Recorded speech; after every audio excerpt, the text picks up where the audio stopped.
Members of Congress, I have the high privilege and distinct honor to present to you the President of the United States.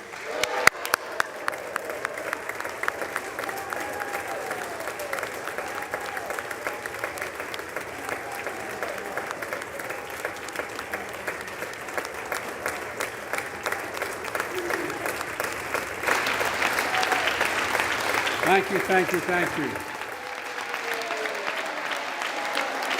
Good to be back.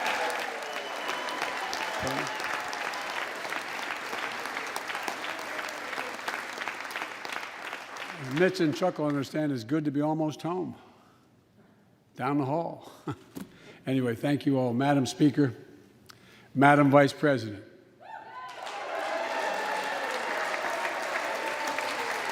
No president has ever said those words from this podium. No president has ever said those words, and it's about time.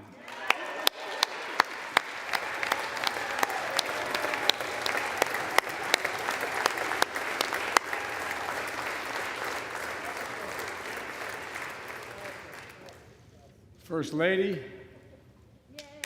I'm her husband. Second Gentleman, Chief Justice, members of the United States Congress and the Cabinet, distinguished guests, my fellow Americans. While the setting tonight is familiar, this gathering is just a little bit different. A reminder of the extraordinary times we're in.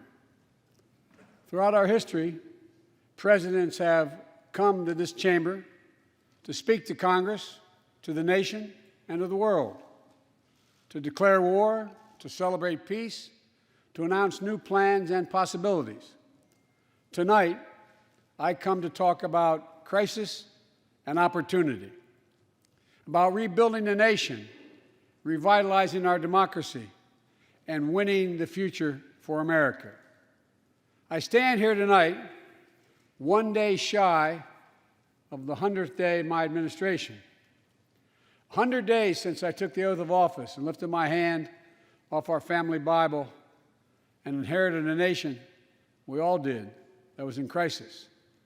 The worst pandemic in a century, the worst economic crisis since the Great Depression, the worst attack on our democracy since the Civil War.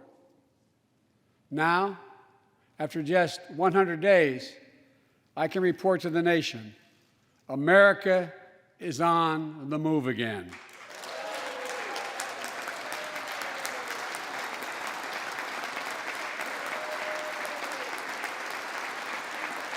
Turning peril into possibility, crisis to opportunity, setbacks into strength. We all know life can knock us down, but in America, we never, ever, ever stay down. Americans always get up. Today, that's what we're doing. America's rising anew, choosing hope over fear, truth over lies, and light over darkness. After 100 days of rescue and renewal, America is ready for a takeoff, in my view. We're working again, dreaming again, discovering again, and leading the world again. We have shown each other and the world that there's no quit in America, none. 100 days ago, America's house was on fire. We had to act. And thanks to the extraordinary leadership of Speaker Pelosi, Majority Leader Schumer, and the overwhelming support of the American people, Democrats, Independents, and Republicans, we did act. Together, we passed the American Rescue Plan, one of the most consequential rescue packages in American history. We're already seeing the results.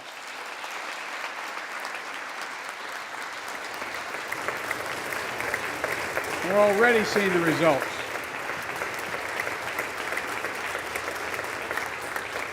After I promised we'd get 100 million COVID-19 vaccine shots into people's arms in 100 days, we will have provided over 220 million COVID shots in those 100 days. Thanks to all the help of all of you. We're marshaling, with your help, everyone's help, we're marshaling every federal resource. We've gotten vaccines to nearly 40,000 pharmacies and over 700 community health centers where the poorest of the poor can be reached. We're setting up community vaccination sites, developing mobile units to get to hard-to-reach communities. Today, 90% of Americans now live within 5 miles of a vaccination site. Everyone over the age of 16, everyone is now eligible to get vaccinated right now, right away. Go get vaccinated, America. Go and get the vaccination. They're available. You're eligible now.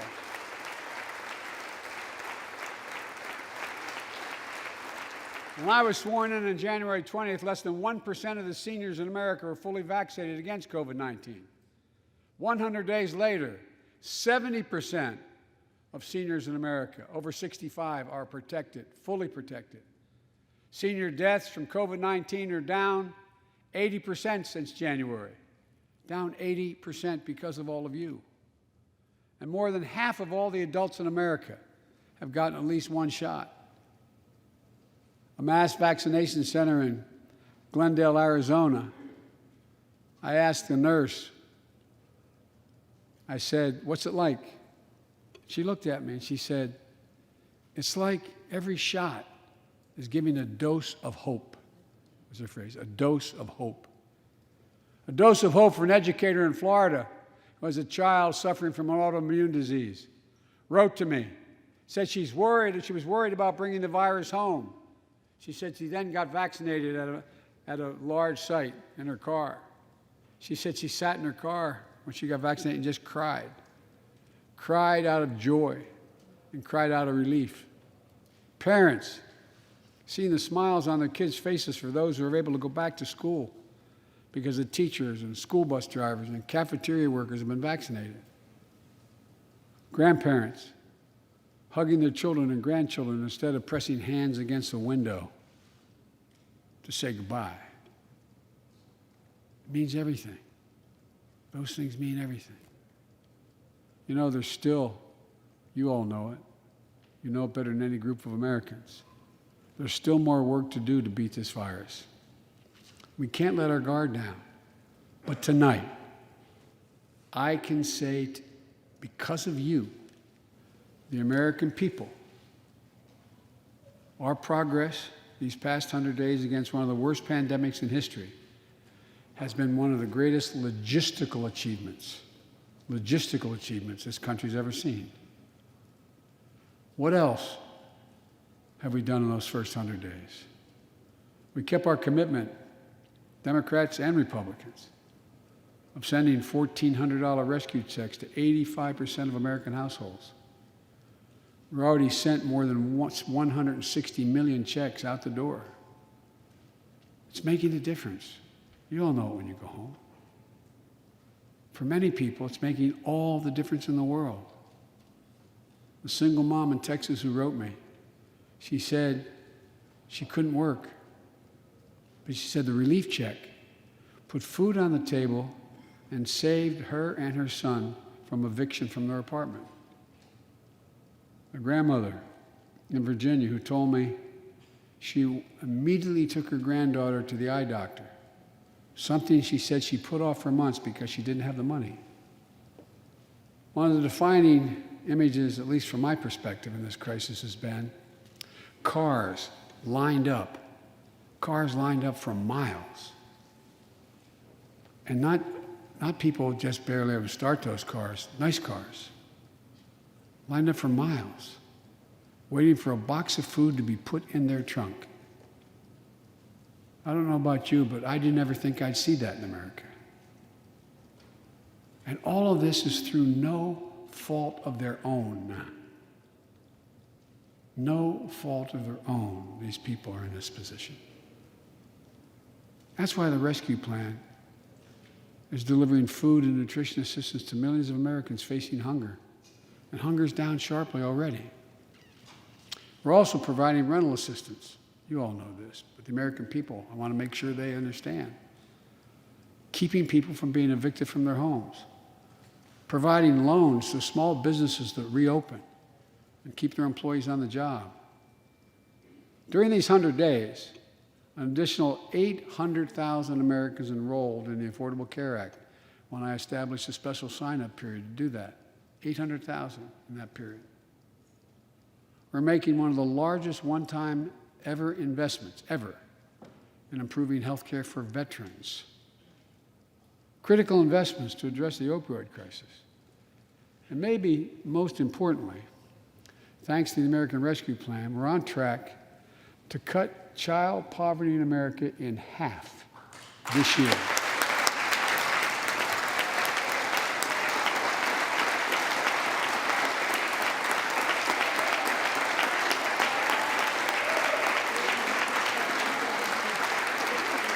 And in the process, while this was all going on, the economy created more than 1,300,000 new jobs in 100 days. More jobs in the first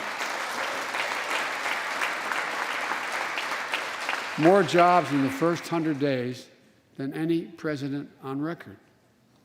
The International Monetary Fund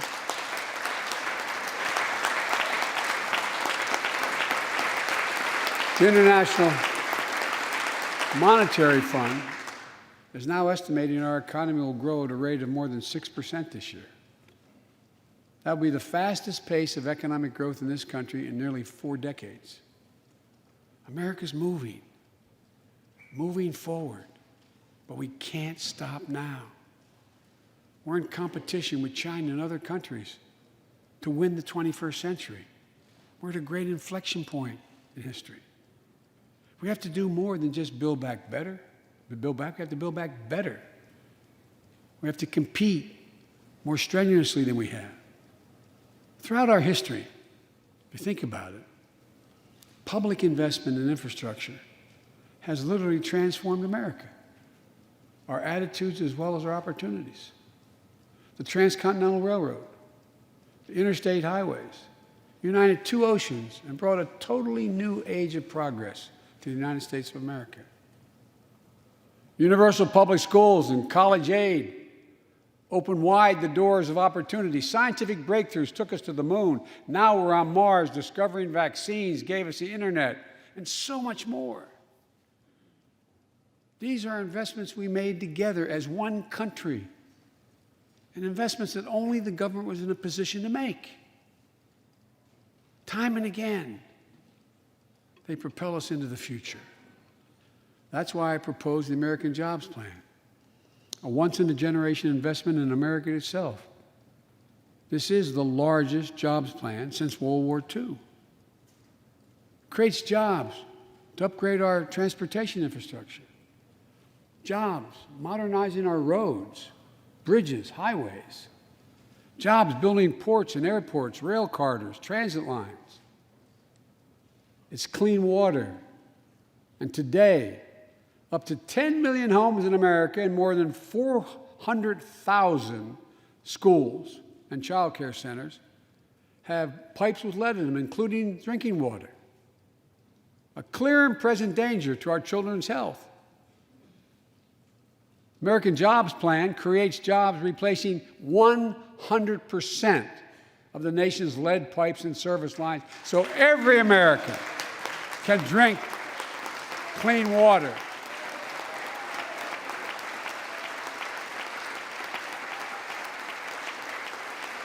And in the process, it will create thousands and thousands of good-paying jobs. It creates jobs connecting every American with high-speed internet, including 35% of the rural America that still doesn't have it. This is going to help our kids and our businesses succeed in the 21st century economy.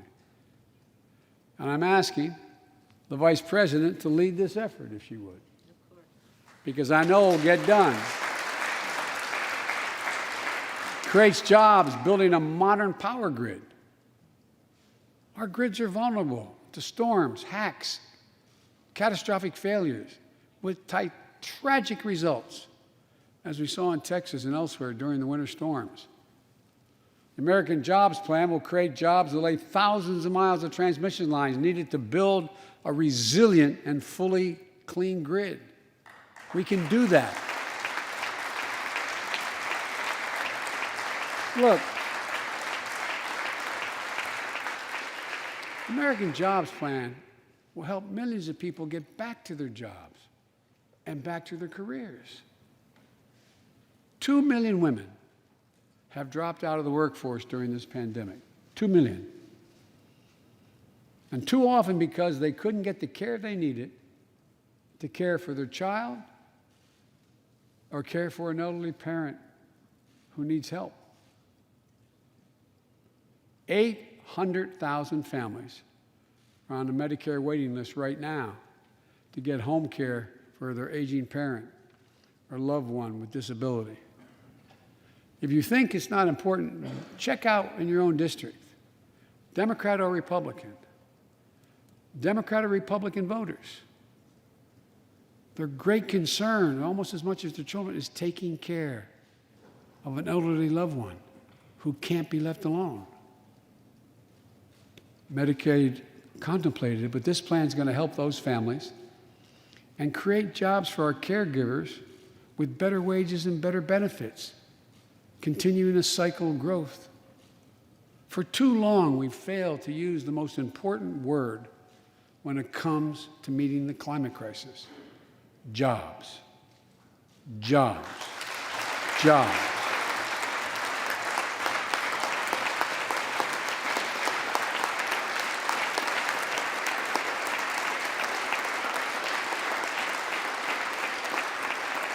For me, when I think climate change, I think jobs.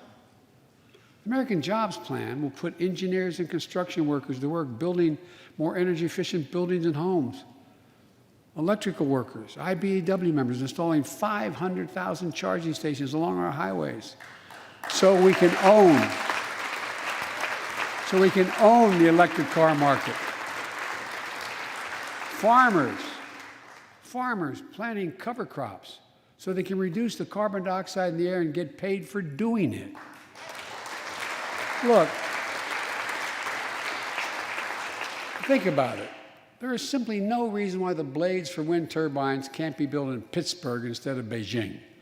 No reason. None. No reason. So, folks,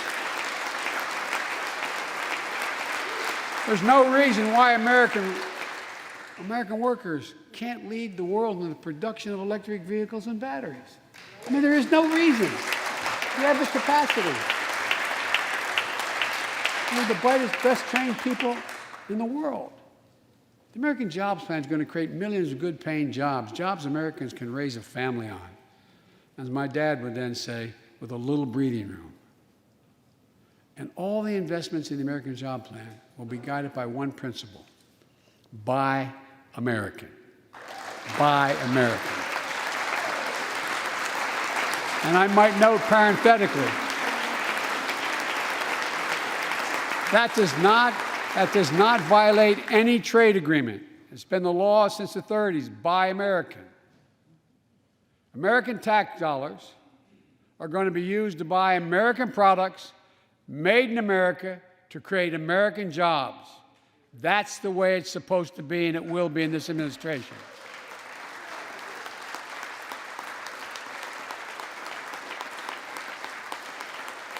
And I made it clear to all my cabinet people, their ability to give exemptions has been strenuously limited.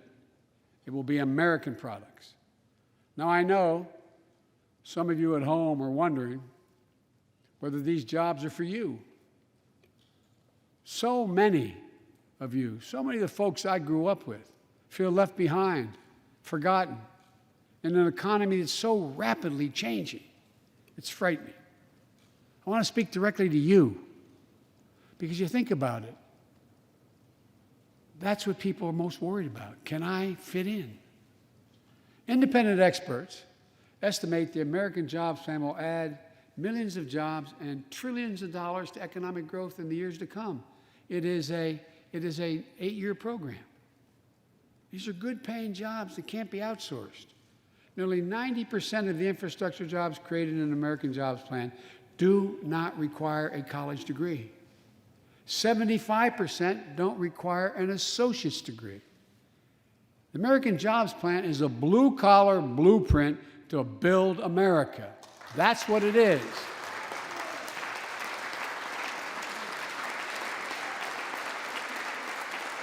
And it recognizes something I've always said in this chamber and the other. Good guys and women on Wall Street, but Wall Street didn't build this country. The middle class built the country, and unions built the middle class. So that's why I'm calling on Congress to pass Protect the Right to Organize Act, the PRO Act, and send it to my desk so we can support the right to unionize. And by the way, while you're thinking about sending things to my desk, let's raise the minimum wage to $15. No one working 40 hours a week, should live below the poverty line. We need to ensure greater equity and opportunity for women. And while we're doing this, let's get the Paycheck Fairness Act to my desk as well, equal pay. It's been much too long. And if you wonder whether it's too long, look behind me. And finally, the American Jobs Plan will be the biggest increase in non-defense research and development on record. We'll see more technological change, and some of you know more about this than I do. We'll see more technological change in the next 10 years than we saw in the last 50. That's how rapidly artificial intelligence and so much more is changing. And we're falling behind the competition with the rest of the world. Decades ago, we used to invest 2% of our gross domestic product in America, 2% of our gross domestic product in research and development. Today, Mr. Secretary, that's less than 1%. China and other countries are closing in fast. We have to develop and dominate the products and technologies of the future. Advanced batteries, biotechnology, computer chips, clean energy. The Secretary of Defense can tell you, and those of you who work on national security issues know, the Defense Department has an agency called DARPA, the Defense Advanced Research Project Agency. The people who set up before I came here, and that's been a long time ago, to develop breakthroughs that enhance our national security. That's their only job. And it's a semi-separate agency. It's under the Defense Department. It's led to everything from the discovery of the internet to GPS and so much more that's enhanced our security. The National Institute of Health, the NIH, I believe, should create a similar advanced research projects agency for health. And here's what it would do. It would have a singular purpose: to develop breakthroughs to prevent, detect, and treat diseases like Alzheimer's, diabetes, and cancer. I'll still never forget when we passed the cancer proposal in the last year I was vice president. Almost $9 million going to NIH. And if you excuse the point of personal privilege, I'll never forget you standing, Mitch, and saying, "Name it after my deceased son." It meant a lot. But so many of us have deceased sons, daughters, and relatives who died of cancer. I can think of no more worthy investment. I know of nothing that is more bipartisan So let's end cancer as we know it. It's within our power. It's within our power to do it.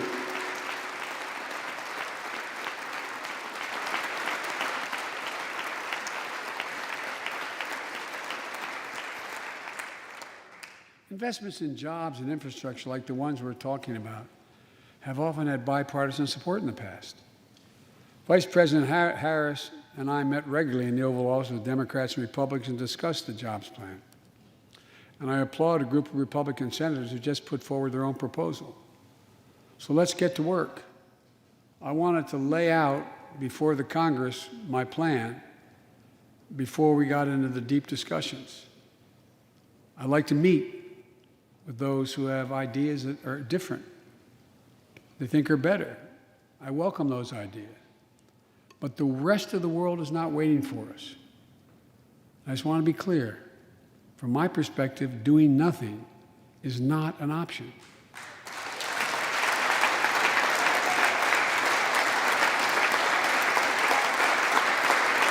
Look,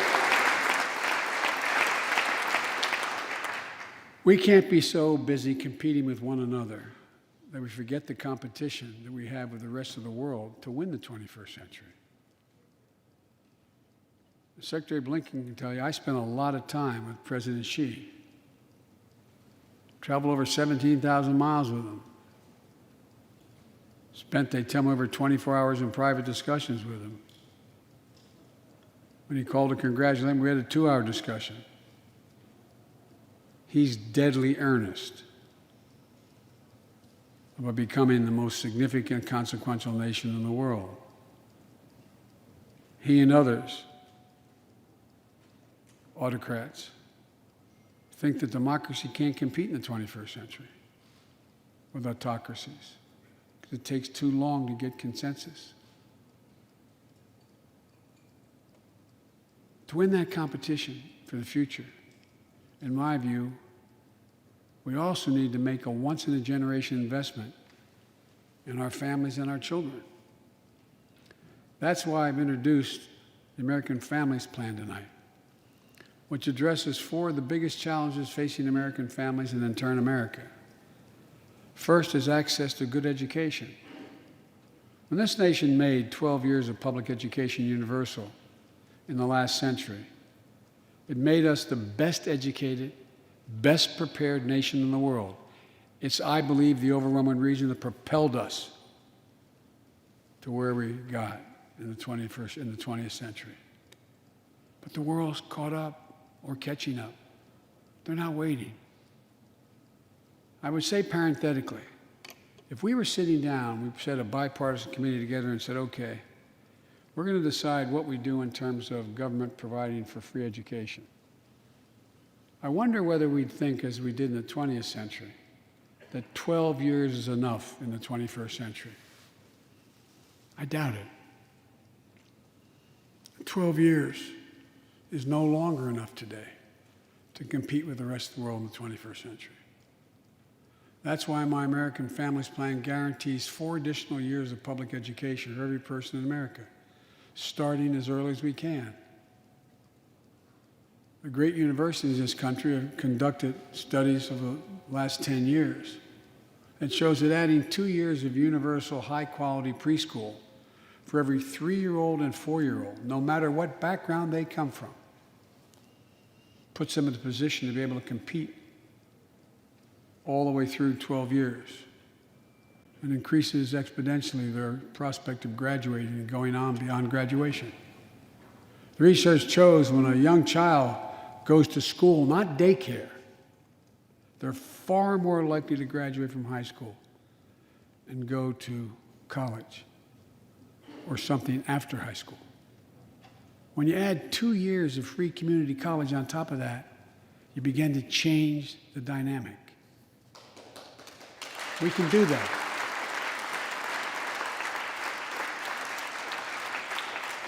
And we'll increase Pell Grants and invest in historical black colleges and universities, tribal colleges, minority-serving institutions.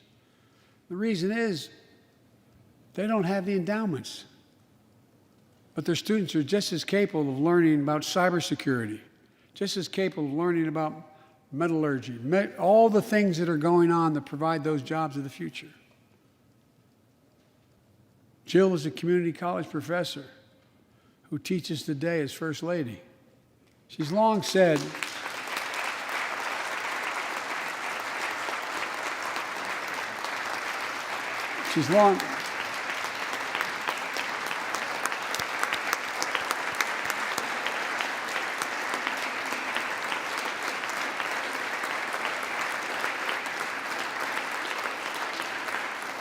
if I've heard it once, I've heard it 1,000 times. Joe, any country that out-educates us is going to out-compete us. She'll be deeply involved in leading this effort. Thank you, Jill. Second thing we need, American Families Plan will provide access to quality, affordable child care. We guarantee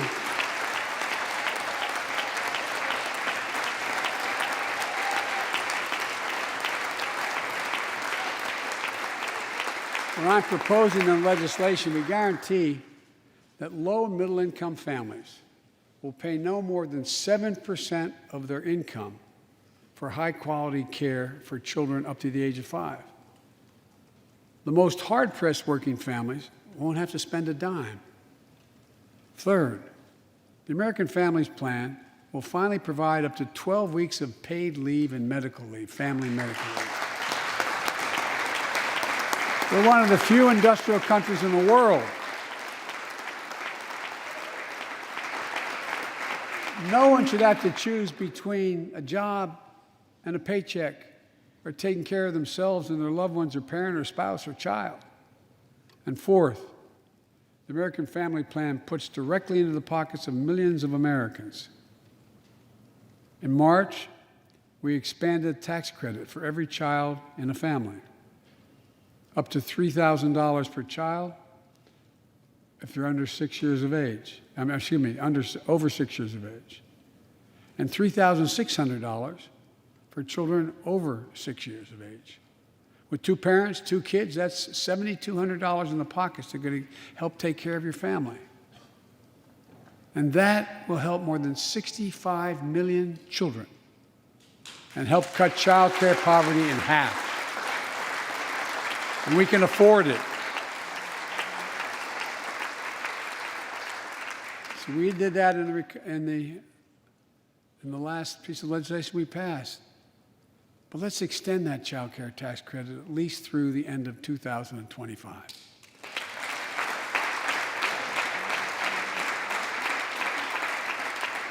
The American Rescue Plan lowered health care premiums for 9 million Americans who buy their coverage under the Affordable Care Act. I know that's really popular this side of the aisle. But let's make that provision permanent so their premiums don't go back up.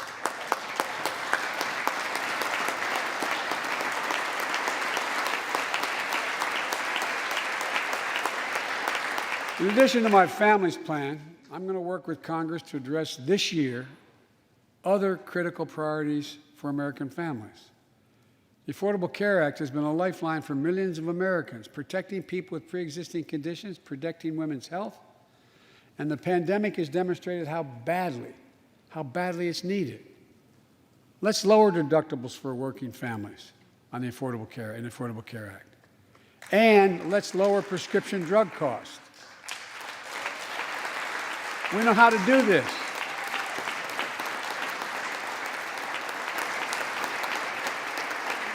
The last president had that as an objective. We all know how outrageously expensive drugs are in America.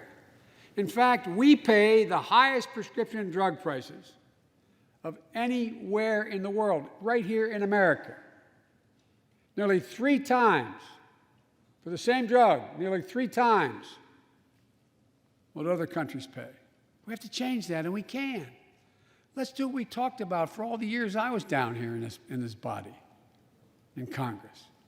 Let's give Medicare the power to save hundreds of billions of dollars by negotiating lower drug prescription prices.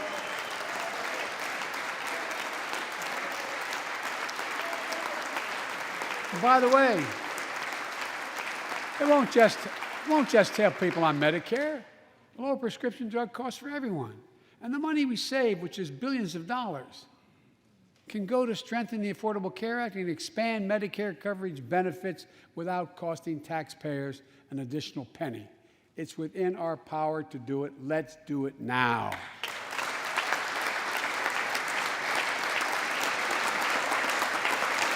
We've talked about it long enough, Democrats and Republicans. Let's get it done this year. This is all about a simple premise.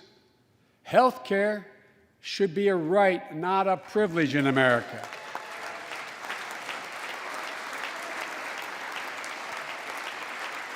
So, how do we pay for my jobs and family plan? I made it clear we can do it without increasing the deficits. Let's start with what I will not do. I will not impose any tax increase on people making less than $400,000. But it's time for corporate America and the wealthiest 1% of Americans to just begin to pay their fair share. Just their fair share.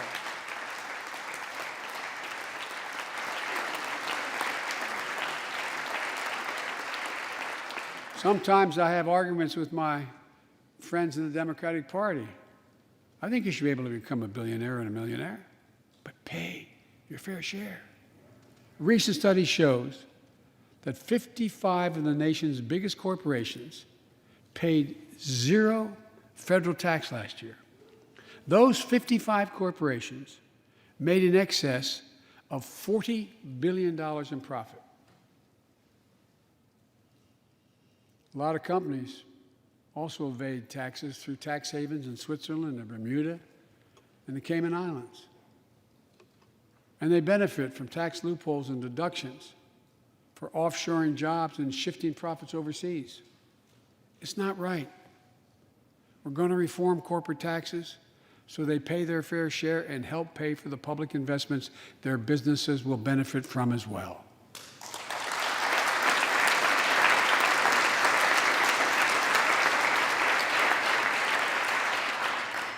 We're going to reward work, not just wealth. We take the top tax bracket for the wealthiest 1% of Americans, those making over $400,000 or more, back up to where it was when George W. Bush was president, when he started, 39.6%. That's where it was when George W. was president. We're going to get rid of the loopholes, allow Americans to make more than $1 million a year and pay a lower tax rate on their capital gains than Americans who receive a paycheck. We're only going to affect 0.3% of all Americans by that action, 0.3%. And the IRS is going to crack down on millionaires and billionaires who cheat on their taxes. It's estimated to be billions of dollars by think tanks that are left, right, and center. I'm not looking to punish anybody. But I will not add a tax burden, additional tax burden to the middle class in this country. They're already paying enough. I believe what I propose is fair, fiscally responsible, and it raises revenue to pay for the plans I propose and will create millions of jobs that will grow the economy and enhance our financial standing in the country. When you hear someone say, they don't want to raise taxes on the wealthiest 1% or corporate America, ask them, whose taxes you want to raise? Instead, whose are going to cut? Look, the big tax cut of 2017. Remember, it was supposed to pay for itself. That was how it was sold. And generate vast economic growth. Instead, it added $2 trillion to the deficit. It was a huge windfall for corporate America and those at the very top. Instead of using the tax saving to raise wages and invest in research and development, it poured billions of dollars into the pockets of CEOs. In fact, the pay gap between CEOs and their workers is now among the largest in history. According to one study, CEOs make 320 times what the average worker in their corporation makes. It used to be below 100. The pandemic has only made things worse. 20 million Americans lost their job in the pandemic, working and middle-class Americans. At the same time, roughly 650 billionaires in America saw their net worth increase by more than $1 trillion in the same exact period. Let me say it again. 650 people increased their wealth by more than $1 trillion during this pandemic. And they're now worth more than $4 trillion. My fellow Americans, trickle down economics has never worked. And it's time to grow the economy from the bottom and the middle out.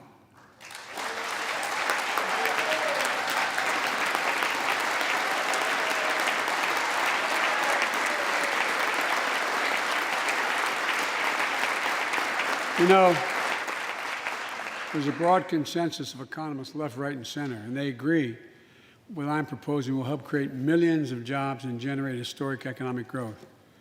These are among the highest values investments we can make as a nation. I've often said our greatest strength is the power of our example, not just the example of our power. In my conversations with world leaders, and I've spoken to over 38, 40 of them now, I've made it known that America's back. And you know what they say? The comment I hear most of all from them is they say, we see America's back, but for how long? But for how long? My fellow Americans, we have to show not just that we're back, but that we're back to stay, and that we aren't going to go it alone.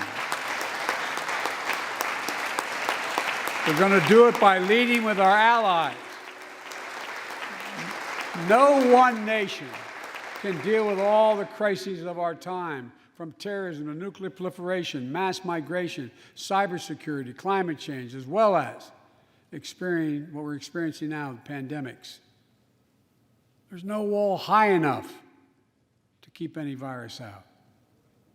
And our own vaccine supply, as it grows to meet our needs, and we're meeting them, will become an arsenal for vaccines for other countries, just as America was an arsenal for democracy for the world, and in consequence influence the world. But every American will have access before that occurs. Every American will have access to be fully covered by COVID-19 from the vaccines we have. Look, the climate crisis is not our fight alone, it's a global fight. The United States accounts, as all of you know, less than 15% of carbon emissions. The rest of the world accounts for 85%. That's why I kept my commitment to rejoin the Paris Accord, because if we do everything perfectly, it's not going to ultimately matter. I kept my commitment to convene a climate summit right here in America with all the major economies of the world: China, Russia, India, European Union. And I said I'd do it in my first 100 days. I want to be very blunt about it. My attempt was to make sure that the world could see there was a consensus, that we are at an inflection point in history. The consensus is if we act to save the planet, we can create millions of jobs and economic growth and opportunity to raise the standard of living of almost everyone around the world. If you watched any of it and you were all busy, I'm sure you didn't have much time.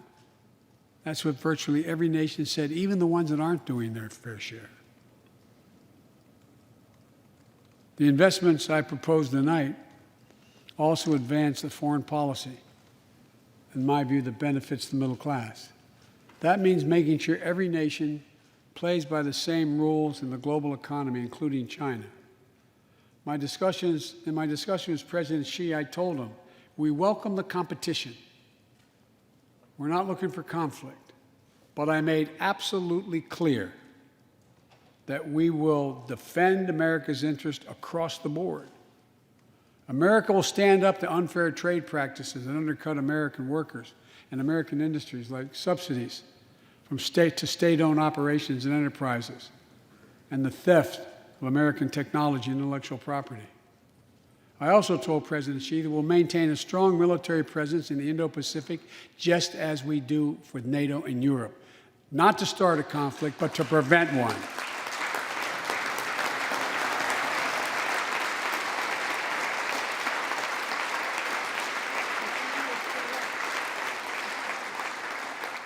I told them what I've said to many world leaders, that America will not back away from our commitments, our commitment to human rights and fundamental freedoms, and to our alliances.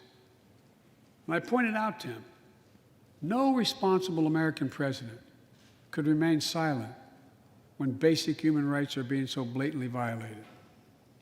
An American president has to represent the essence of what our country stands for. America is an idea, the most unique idea in history. We are created, all of us, equal. It's who we are. And we cannot walk away from that principle and, in fact, say we're dealing with the American idea. With regard to Russia, I know it concerns some of you, but I made very clear to Putin that we're not going to seek escalation, but their actions will have consequences. They turn out to be true, and they turned out to be true. So I responded directly and proportionately to Russia's interference in our elections and the cyber attacks on our government and our business. They did both of these things, and I told them we would respond, and we have. But we can also cooperate when it's our mutual interest. We did it when we extended the New START Treaty on nuclear arms, and we're working to do it on climate change. But he understands we will respond. On Iran and North Korea, nuclear programs that present serious threats to American security and the security of the world. We're going to be working closely with our allies to address the threats posed by both of these countries through diplomacy as well as stern deterrence. And American leadership means ending the forever war in Afghanistan. We have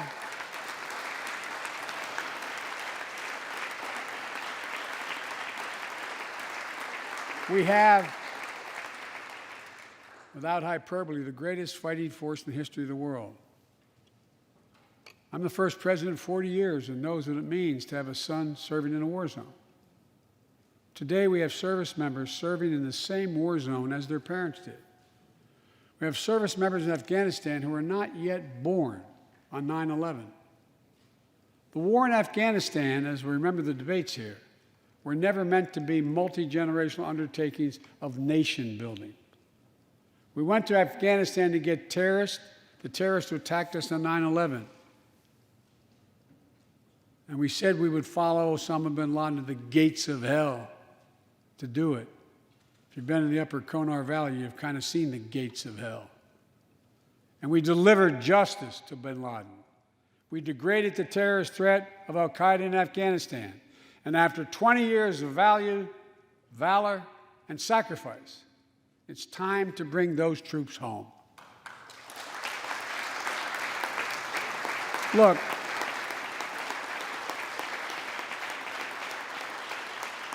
even as we do, we'll maintain over-the-horizon capacity to suppress future threats to the homeland.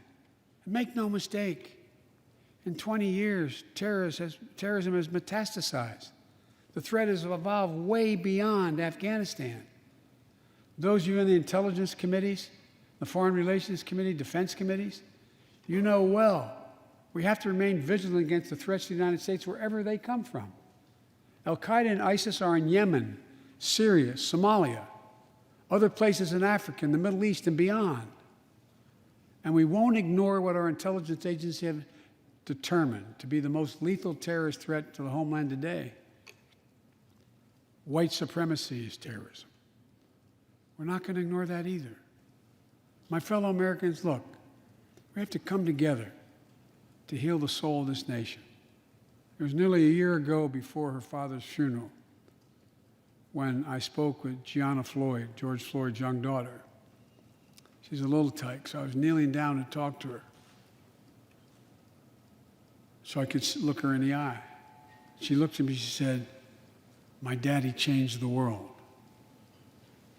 Well, after the conviction of George Floyd's murderer, we can see how right she was if we have the courage to act as a Congress. We've all seen the knee of injustice on the neck of Black Americans. Now's our opportunity to make some real progress. The vast majority of men and women wearing a uniform and a badge serve our communities, and they serve them honorably.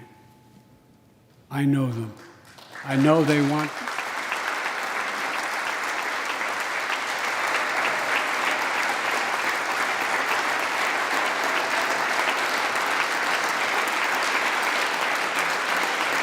I know they want to help meet this moment as well. My fellow Americans, we have to come together to rebuild trust between law enforcement and the people they serve, to root out systemic racism in our criminal justice system, and to enact police reform in George Floyd's name that passed the House already. I know Republicans have their own ideas and are engaged in very productive discussions with Democrats in the Senate. We need to work together to find a consensus. But let's get it done next month, by the first anniversary of George Floyd's death.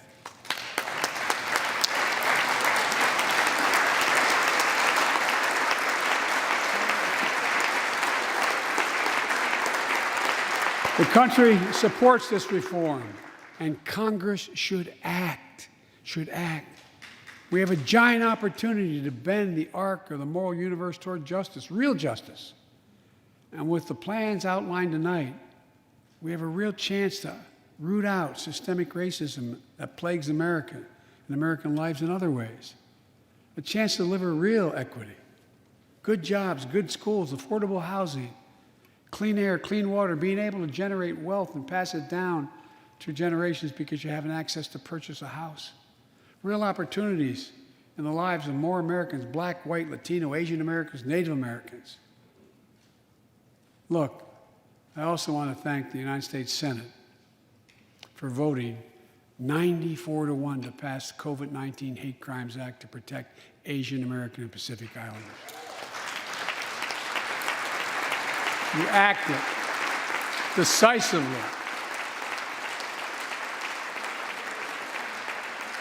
You can see on television the viciousness of the hate crimes we've seen over this past year and for too long. I urge the House to do the same and send that legislation to my desk, which I will gladly, anxiously sign. I also hope Congress will get to my desk the Equality Act to protect LGBTQ Americans. To all transgender Americans watching at home, especially young people, you're so brave. I want you to know your president has your back. Another thing, let's authorize the Violence Against Women Act, which has been law for 27 years.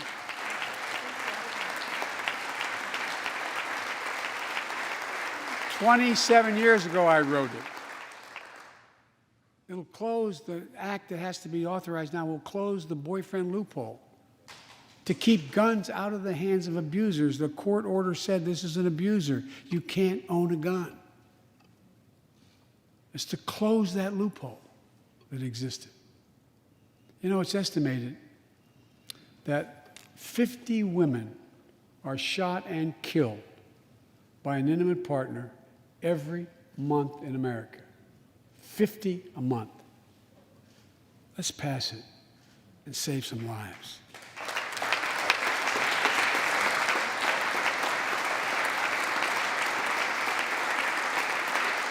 And I need not tell anyone this, but gun violence has become an epidemic in America. The flag at the White House was still flying at half-mast for the 8 victims of the mass shooting in Georgia, when 10 more lives were taken in a mass shooting in Colorado. And in the week in between those two events, 250 other Americans were shot dead in the streets of America. 250 shot dead. I know how hard it is to make progress on this issue. In the 90s, we passed universal background checks. a ban on assault weapons and high-capacity magazines that hold 100 rounds that can be fired off in seconds. We beat the NRA. Mass shootings and gun violence declined. Check out the report over 10 years. But in the early 2000s, the law expired. We've seen daily bloodshed since. I'm not saying if the law continued, we wouldn't see bloodshed. More than 2 weeks ago in the Rose Garden, surrounded by some of the bravest people I know, the survivors and families who lost loved ones to gun violence, I laid out several of the Department of Justice actions that are being taken to impact on this epidemic. One of them is banning so-called ghost guns. These are homemade guns built from a kit that includes directions how to finish the firearm. The parts have no serial numbers, so they show up at crime scenes and they can't be traced. The buyers of these ghost gun kits aren't required to pass any background check. Anyone, from a criminal or terrorist, could buy this kit and within 30 minutes have a weapon that's lethal, but no more. And I'll do everything in my power to protect the American people from this epidemic of gun violence, but it's time for Congress to act as well. Look,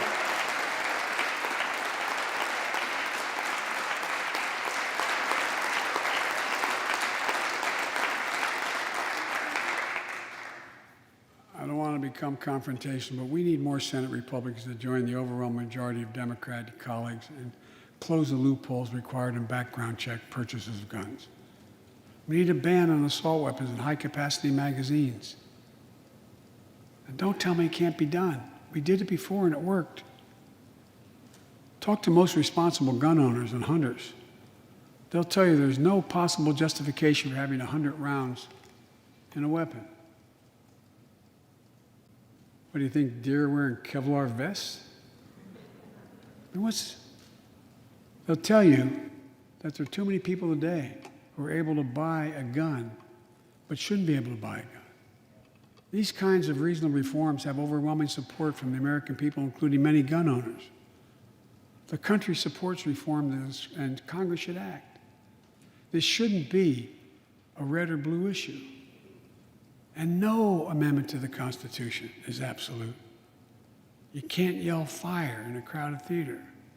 From the very beginning, there were certain guns, weapons, that could not be owned by Americans. Certain people could not own those weapons ever. We're not changing the Constitution. We're being reasonable. I think this is not a Democrat or Republican issue. I think it's an American issue. And here's what else we can do. Immigration has always been essential to America. Let's end our exhausting war over immigration. For more than 30 years, politicians have talked about immigration reform, and we've done nothing about it. It's time to fix it. On day one of my presidency, I kept my commitment and sent a comprehensive immigration bill to the United States Congress. If you believe we need to secure the border, pass it because it has a lot of money for high-tech border security. If you believe in a pathway to citizenship, pass it. There's over 11 million undocumented folks, the vast majority of here overstaying visas. Pass it. We can actually, if you actually want to solve a problem, I've sent a bill to take a close look at it. We also have to get at the root problem of why people are fleeing, particularly to our southern border from Guatemala, Honduras, and El Salvador. The violence, the corruption, the gangs, the political instability, hunger, hurricanes, earthquakes, natural disasters. When I was president, when I was vice president, the president asked me to focus on providing help needed to address the root causes of migration. And it helped keep people in their own countries instead of being forced to leave. The plan was working, but the last administration decided it was not worth it. I'm restoring the program and asked Vice President Harris to lead our diplomatic effort to take care of this. I have absolute confidence she'll get the job done. Now look, if you don't like my plan, let's at least pass what we all agree on. Congress needs to pass legislation this year to finally secure protection for dreamers. The young people who've only known America as their home. And permanent protection for immigrants who are here on temporary protective status who came from countries beset by man-made and natural-made violence and disaster, as well as a pathway to citizenship for foreign workers who put food on our tables. Look, immigrants have done so much for America during this pandemic and throughout our history. The country supports immigration reform. We should act.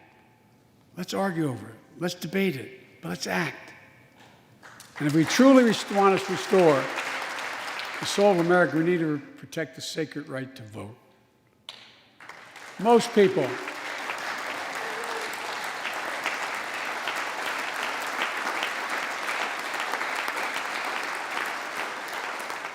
more people voted in the last presidential election than any time in American history, in the middle of the worst pandemic ever.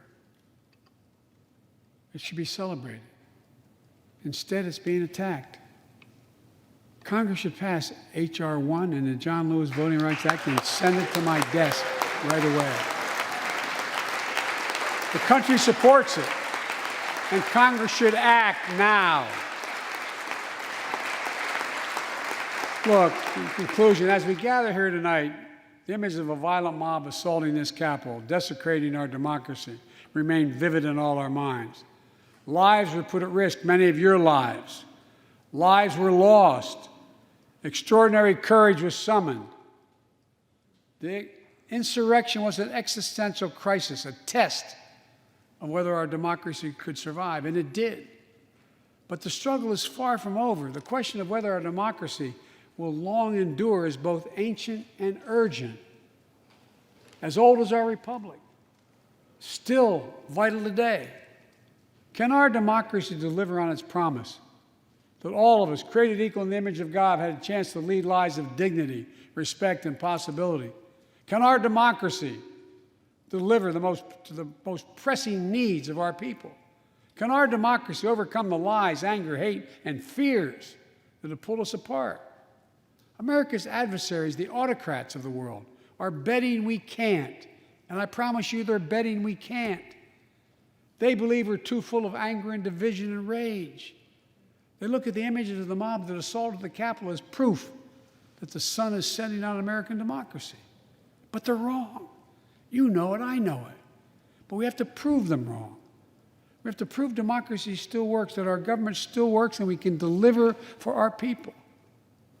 In our first 100 days together, we've acted to restore people's faith in democracy to deliver. We're vaccinating the nation. We're creating hundreds of thousands of new jobs. We're delivering real results to people. They can see it, feel it in their own lives.